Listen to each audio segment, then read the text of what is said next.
হচ্ছে রে ভাই। মাননীয় স্পিকার,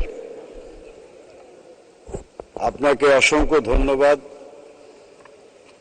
এবং বিশেষত আপনি 4 বারের এই মহান জাতীয় সংসদে স্পিকার হিসেবে দায়িত্ব পালন করছেন। এটি আমাদের সত্যি একটা গৌরবের বিষয়। এই জন্য আপনাকে আমি ধন্যবাদ জানাই।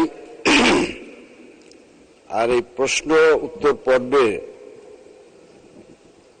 এই প্রশ্নদাতার উত্তর দিতে গিয়ে আমি ছোট্ট একটু সুযোগ গ্রহণ করতে চাই।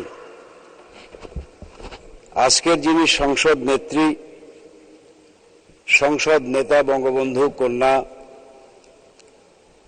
শেখ হাসিনা আজ থেকে 43 বছর আগে 1975 সালের 15 আগস্টে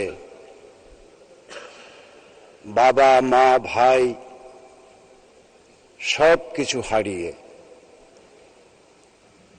দুঃখের দরিয়া, কষ্টের নীল সাগর সাঁতরিয়ে তিনি বাংলাদেশের মাটিতে 81 সালের 17 মে পদার্পণ করেছিলেন। এবং আজকের এই মহান জাতীয় সংসদে অনেকেই আছেন যে সেই থেকেই তার স্নেহ ছায়া তলে সংগ্রাম লড়াইয়ের ধারাবাহিকতায় তিনি জীবনে বহুবার মৃত্যু ঝুঁকি নিয়ে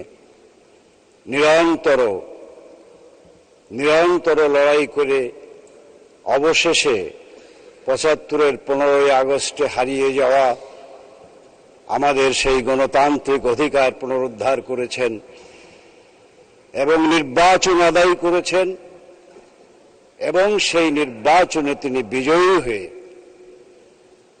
1996 সালে প্রথমবারের মতো প্রধানমন্ত্রী হন।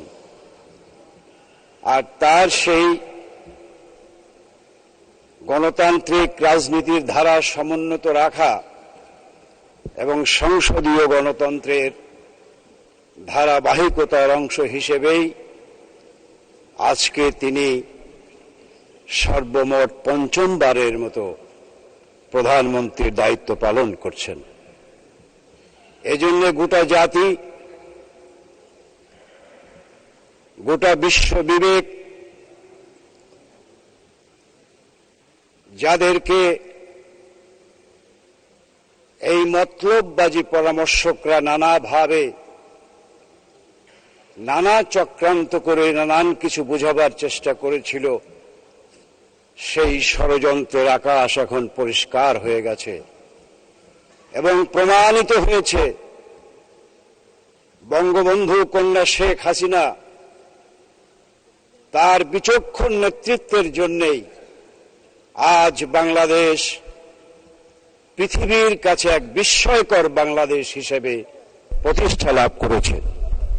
আর তার মাননীয় মন্ত্রী, সরকারের একজন মন্ত্রী হিসেবে আমাকে একটু জায়গা করে দেবার জন্য আমার অশেষ কৃতজ্ঞতা আমি প্রকাশ করছি এবং সেই কৃতজ্ঞতা প্রকাশ করছি এবং আল্লাহর কাছে আমি শুকরিয়া আদায় করছি। আমি প্রশ্ন উত্তর এখন যাচ্ছি। মাননীয় স্পিকার, মাননীয় সংসদ সদস্য তারকা চিহ্নিত প্রশ্ন 100, তার উত্তরে আমি বলবো আপনাকে অনেক ধন্যবাদ।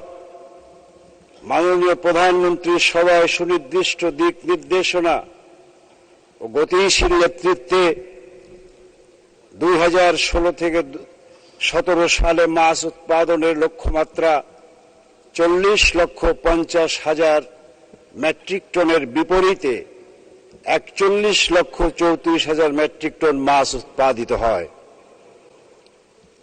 ফলে স্বাধীনতার 46 বছর পর বাংলাদেশে মাছ উৎপাদনের স্বয়ংসম্পূর্ণতা অর্জনে সক্ষম হয়েছে। বর্তমানে দেশের মানুষ গড়ে প্রতিজন 67.80 গ্রাম মাছ গ্রহণ করে থাকে। মাননীয় স্পিকার, এই প্রশ্নের উত্তরটি বিস্তারিত যদি পড়তে যাই অনেক সময় লাগবে। জি, পঠিত বলে গণ্য করা যেতে পারে। আপনাকে ধন্যবাদ মাননীয় স্পিকার।